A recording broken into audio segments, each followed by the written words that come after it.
அனைவருக்கும் வணக்கம். இன்னைக்கான வீடியோ பதிவில் பார்க்க போகிற ரொம்ப முக்கியமான ஒரு பரபரப்பான கிரிக்கெட் அப்டேட் என்ன அப்படின்னு பார்த்தீங்கன்னா, ஆசி தோல்வியை விட விராட் கோலி செஞ்ச அந்த ஒரு செயல் தான் என்ன பயப்பட வைக்குது அப்படின்னு மைக்கேல் கிளார்க் ஒரு பேட்டியில் தெரிவித்திருக்காரு.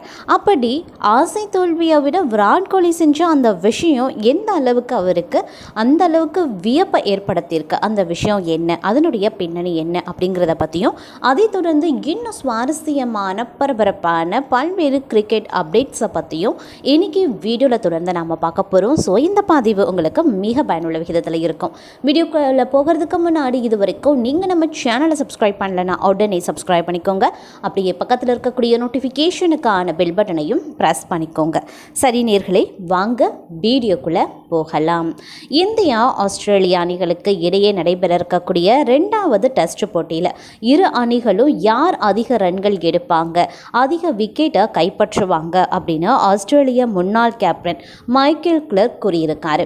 அதாவது இந்தியா ஆஸ்திரேலிய அணிகளுக்கு இடையே நாளை மறுநாள் அடிலைட் ஓவல் மைதானத்தில் டிசம்பர் 6ஆம் தேதி 2வது டெஸ்ட் போட்டி நடைபெற போகிறது.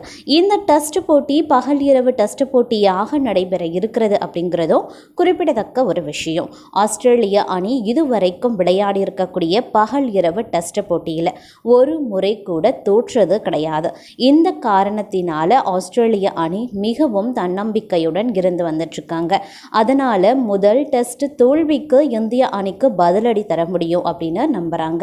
அதே சமயத்தில் 2வது டெஸ்ட் போட்டியில் முன்னணி வேகப்பந்து வீச்சாளர் ஜோஸ் ஹேசில்வுட் காயத்தால் விலகியிருப்பது ஒரு பின்னடைவாக அமைந்திருக்கிறது. மேலும் நட்சத்திர பேட்ஸ்மேன்கள் ஸ்மித் மற்றும் லபுசேன் இருவரும் ஒரே நேரத்தில் பேட்டிங் ஃபார்ம் இல்லாமல் இருப்பது அந்த அணிக்கு எல்லாவற்றையும் விட பெரிய பிரச்சனையாக மாறியிருக்கு. ஆனால் இதை கடந்து வெல்ல முடியும் என அந்த அணி வீரர்கள் நம்பிக்கை தெரிவிக்கிறாங்க. 2வது டெஸ்ட் போட்டி குறித்து பேசியிருக்கக்கூடிய மைக்கேல் கிளார்க் கூறும் பொழுது, இந்திய அணிக்கு எதிராக முதல் டெஸ்ட் போட்டியில் தோல்வி அடைந்தது பரவாயில்லை, ஆனால் விராட் கோலி சதம் அடித்தது தான் என்ன மிகவும் பயமுறுத்தது. 2வது டெஸ்ட்டில் அவர் இந்திய அணிக்கு அதிக ரன்கள் எடுப்பார். மேலும் இந்திய பந்து வீச்சில் பும்பராவை தாண்டி யாரையும் சொல்ல முடியாது. அவர் மிகவும் திறமையானவர். மார்னஸ் லபுசேன் சதம் அடிப்பார். ஆனால் நான் ஸ்மித்திடம் சொல்ல போகிறேன், 2வது டெஸ்ட்டில் அவரிடமிருந்து அதிக ரன்கள் வரப்போகிறது. மேலும் அடிலைட்டில் பந்து சீம் ஆவதை விட அதிகம் ஸ்விங் ஆகும் அப்படின்னு நினைக்கிறேன். இதனால் ஆஸ்திரேலிய அணிக்கு அதிக விக்கெட் கைப்பற்றிருக்கக்கூடிய ஸ்ட்ராக்கர் தேர்வு செய்கிறேன் அப்படின்னும் அவர் கூறியிருந்தார். அது மட்டும் இல்லாமல் இந்தியா ஆஸ்திரேலியா அணிகள் மோதக்கூடிய 5 டெஸ்ட் போட்டிகள் கொண்ட பார்டர் கவாஸ்கர் கோப்பை தொடர் தற்போது பரபரப்பாக நடைபெற்று வந்துட்டு இருக்கக்கூடிய சூழ்நிலையில் பார்த்தோன்னா, முதல் டெஸ்ட் போட்டியை இந்திய அணி 295 ரன்கள் வித்தியாசத்தில் வென்று தொடரில் முன்னிலை பெற்றிருக்காங்க. தொடர்ந்து இன்னும் 4 போட்டிகள் இருக்கக்கூடிய நிலையில் இதில் இன்னும் 3 போட்டிகளை வென்றால் மட்டும்தான் இந்திய அணியால் உலக டெஸ்ட் சாம்பியன்ஷிப் இறுதி போட்டிக்கு தகுதி பெற முடியும். 2வது டெஸ்ட் போட்டி அடிலைட் ஓவல் மைதானத்திலையும், 3வது டெஸ்ட் போட்டி பிரிஸ்பேன் கபா மைதானத்திலையும், 4வது டெஸ்ட் போட்டி மெல்போர்ன் மைதானத்திலையும், 5வது டெஸ்ட் போட்டி சிட்னி மைதானத்திலையும் நடைபெற போகிறது. இதில் 2வது டெஸ்ட் போட்டி பகலிரவு ஆட்டமாக நடைபெற போகிறது. அதாவது டிசம்பர் 6 தொடங்கக்கூடிய இந்த போட்டியை எதிர்நோக்கி இந்திய அணி வீரர்கள் தொடர்ச்சியாக பயிற்சியை மேற்கொண்டு வந்துட்டுருக்காங்க. அந்த வகையில் அடிலைட் டெஸ்ட் போட்டி ஆஸ்திரேலியாவில் பகலிரவாக நடைபெறக்கூடிய நிலையில் இந்தியாவில் எப்போது நேரலையில் பார்க்கலாம் அப்படிங்கிறது ரசிகர்களினுடைய கேள்வியாகவே இருக்கு.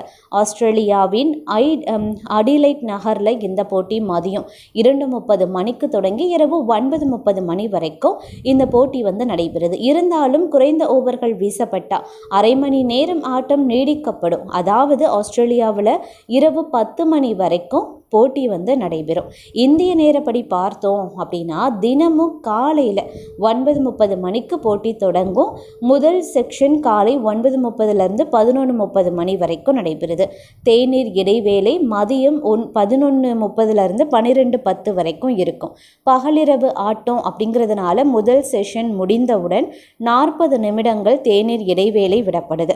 சாதாரண டெஸ்ட் போட்டியில் 20 நிமிடங்கள் தான் தேநீர் இடைவேளை இருக்கும். தொடர்ந்து இரண்டாவது செக்ஷன் இந்திய நேரப்படி மதியம் 12:10லேருந்து 2:10 மணி வரைக்கும் நடக்கும் அப்படின்னு சொல்லியிருக்காங்க. அதே மாதிரி இந்த நேரத்தில் வந்து அடிலைட்டில் பொழுது சாயும் வேலை வந்துவிடும். இந்த நேரத்தில் மைதானத்தில் வந்து கோபுரம் மூலமாக வெளிச்சம் பாய்ச்சப்படும். தொடர்ந்து வந்து இரவு உணவு இடைவேளை இந்திய நேரப்படி மதியம் 2:10லேருந்து 2:30 மணி வரைக்கும் இருக்கும். சாதாரண டெஸ்ட் போட்டியில் மதிய உணவு இடைவேளை 40 நிமிடங்கள் இருக்கும். இதில் இரவு உணவு இடைவெளி வந்து 20 நிமிடங்கள் இருக்கு. மூன்றாவது செக்ஷன் இந்திய நேரப்படி மதியம் 2:30லேருந்து மாலை 4:30 வரைக்கும் இருக்கும். தேவைப்பட்டால் மாலை 5 மணி வரை ஆட்டம் நடைபெற வாய்ப்புகளும் இருக்கு. அதாவது வந்து ஏறத்தாழ இந்தியாவில் ஒரு சாதாரண டெஸ்ட் போட்டியை பார்த்தா எந்த நேரத்தில் நீங்கள் பார்க்குறீங்களோ அதே நேரத்தில் தான் நீங்கள் இந்த போட்டியையும் பார்க்க முடியும். அதே நேரத்தில் ஸ்டார் ஸ்போர்ட்ஸ் நெட்வொர்க் சேனலில் நீங்கள் தொலைக்காட்சியிலையும் வந்து பார்க்கலாம். அது மட்டும் இல்லாமல் டிஸ்னி ப்ளஸ் ஹாட்ஸ்டார் தளத்துலேயும் வந்து ஓடிடிலேயும் இந்த விளையாட்டை வந்து பார்க்கலாம் அப்படிங்கிற செய்தியும் வந்து தற்போது வந்து வெளியாகியிருக்கு அப்படின்னு சொல்லலாம். அது மட்டும் இல்லாமல் இந்த டெஸ்ட் போட்டி அப்படிங்கிறது நடைபெற இருக்கக்கூடிய நிலையில் விராட் கோலி விளையாட மாட்டார் அப்படிங்கிற ஒரு ஷாக்கான ஒரு இந்திய அணிக்கு ஒரு பெரிய ஷாக் வந்து சொல்லப்பட்டிருக்கு. அதாவது வந்து ஆஸ்திரேலியாவுக்கு சுற்றுப்பயணம் மேற்கொண்டிருக்கக்கூடிய இந்திய டெஸ்ட் அணி பார்டர் கவாஸ்கர் கோப்பை தொடரில் விளையாடி வந்துட்டுருக்காங்க. பெர்த் நகரில் நடைபெற்ற முதல் டெஸ்ட் போட்டியை வந்து 295 ரன்கள் வித்தியாசத்தில் வென்று குதூகலத்துடனும் 1-0 என்ற முன்னிலையிலுடனும் இந்திய அணி வந்து இரண்டாவது டெஸ்ட் போட்டியை எதிர்நோக்கி காத்துட்ருக்கக்கூடிய சூழ்நிலையில் இரண்டாவது டெஸ்ட் போட்டி பகலிரவா அடிலைட் ஓவல் மைதானத்தில் டிசம்பர் 6ஆம் தேதி தொடங்குதுங்க. அதற்கு முன்பாக இந்திய அணியுடன் வந்து பயிற்சி ஆட்டத்தில் வந்து பகலிரவாக விளையாடி அதிலும் வந்து வெற்றி வாகை சூடியிருக்காங்க. அதனால நியூசிலாந்து தொடரினால் ஏற்பட்ட பின்னடைவை இந்த வெற்றிகள் ஓரளவுக்கு வந்து சமநிலைக்கு கொண்டு வந்திருக்கு அப்படின்னு கூட சொல்லலாம். இருந்தாலும் ஐசிசி உலக டெஸ்ட் சாம்பியன்ஷிப் இறுதி போட்டிக்கு தகுதி பெற வேண்டிய அழுத்தத்தில் இந்திய அணி அடுத்தடுத்த போட்டிகளை எதிர்கொள்கிறாங்க. இதே அழுத்தம் ஆஸ்திரேலியா மீதும் இருப்பது குறிப்பிடத்தக்க ஒரு விஷயம். ஆஸ்திரேலியாவுக்கு எதிரான இரண்டாவது டெஸ்ட் போட்டியில் ரோஹித் சர்மாவும் சுபன் கில்லும் இந்திய அணிக்குள்ள வர்றதுனால தேவ்தத் படிக்கல், துருவ் ஜூரல் ஆகியோருக்கு ஓய்வு வழங்கப்படும் அப்படின்னு தெரியுது. KL ராகுல் ஓப்பனிங்லையும் ரோஹித் சர்மா மிடில் ஆர்டருக்கும் திரும்புவாங்க அப்படின்னு எதிர்பார்க்கப்படுது. சுபன் கில்லுக்கு அதே 3வது இடம் கிடைக்கும் அப்படின்னும் மறுமுனையில் வாஷிங்டன் சுந்தர், நிதிஷ்குமார் ரெட்டி வந்து தொடர்ந்து விளையாட வாய்ப்புகளும் இருக்குங்க. அதே மாதிரி அஸ்வின், ஜடேஜா ஆகியோருக்கு வாய்ப்பு கிடைக்குமா என்பது ஒரு பெரிய கேள்வியாகவே இருக்கு அப்படின்னு சொல்லலாம். வேகப்பந்து வீச்சு பிரிவில் வந்து பெரிய மாற்றங்கள் இருக்காது அப்படின்னு சொல்கிறாங்க. இந்த சூழ்நிலையில் பார்த்தோன்னா இந்திய அணியுடைய நட்சத்திர வீரர் விராட் கோலி இரண்டாவது போட்டியில் விளையாட மாட்டார் அப்படிங்கிற ஒரு தகவல்களும் வெளியாகியிருக்கு. அடிலைட் ஓவல் மைதானத்தில் விராட் கோலி பயிற்சிக்கு வரக்கூடிய புகைப்படங்கள் வெளியான நிலையில் அதில் அவரது கால் முட்டியில் பேண்டேஜ் ஒட்டப்பட்டிருக்கிறத காண முடிஞ்சது. இது குறித்து வெளியான தகவலில் அவருக்கு வந்து பயிற்சியில் வந்து சிறுகாயம் ஏற்பட்டதாகவும் மருத்துவ குழுவினர் அதில் கவனம் செலுத்தி வர்றதாகவும் சொல்கிறாங்க. ஒருவேளை அவருடைய காயம் பலமானதாக இருக்கக்கூடிய பட்சத்தில் அடுத்தடுத்த போட்டிகளை கருத்தில் கொண்டு விராட் கோலிக்கு அடிலைட் டெஸ்ட்டில் வந்து ஓய்வு வழங்கப்படலாம் அப்படின்னு சொல்கிறாங்க. கடந்த போட்டியில் சிறப்பான சதத்தை அடித்தது மட்டும் இல்லாமல் அடிலைட்லையும் விராட் கோலி இதுவரைக்கும் 3 டெஸ்ட் சதங்கள் 2 ODI சதங்களை விளாசியிருக்காரு.